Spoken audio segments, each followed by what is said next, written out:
Welcome to Excellence in Excel. My name is Nick Wong, and in this video we will focus on conditional formatting in Excel. And in this video series, this part is focused on being very straight to the point. So I'm going directly to the point. If you want to know more, check out my other videos that are more extensive and goes deeper in the topic. So imagine you have this table here, and you can see here we have so many values. And I can imagine that you want to make sure that you can instantly spot the number one selling item and instantly spot the worst selling item. So which in this case is 300 and the kitchen. So you want to make sure that you see them instantly. So how to do this? Well, very simple. Before this, we need conditional formatting.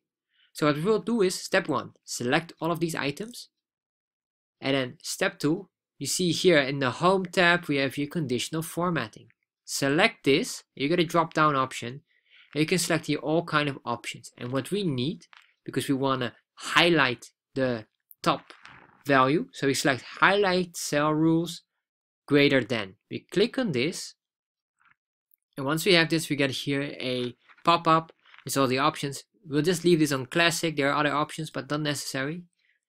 And in here, format only cells that contain. No, what we want is the number one or the top ranking value. So you can see here, format only top or bottom ranked values. Select this. You can see here top or bottom. In this case, we want the top. Do you want percentage or do you want a absolute number? In this case, I want the number one. So the first one, and if it's this, that case, we will give it a nice green. If you want to customize the color to anything you want, click here on custom format and you can go very deep. Alright, however, we'll just get the default design, click OK, and instantly you see this shows up. Same story now, we're going to do exactly the same, but then for the lowest value. Click on conditional formatting, highlight the cell rules, and then we say instead of greater than, what we just did, we do now less than.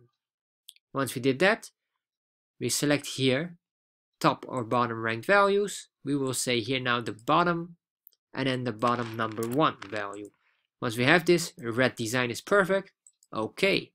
And instantly we have now a nice red design. So what happens if our chairs are now our worst selling? We have number one. Enter. So you can see if we put in number one, instantly two values become the worst selling since this is the lowest value. And the desk becomes the top selling of 50 items. And this is how you can use conditional formatting in Excel. So if you like these videos, check out the link below. In there we go deeper with an entire Excel course. And if you have any other questions regarding to Excel, let me know and I'll make a video about that.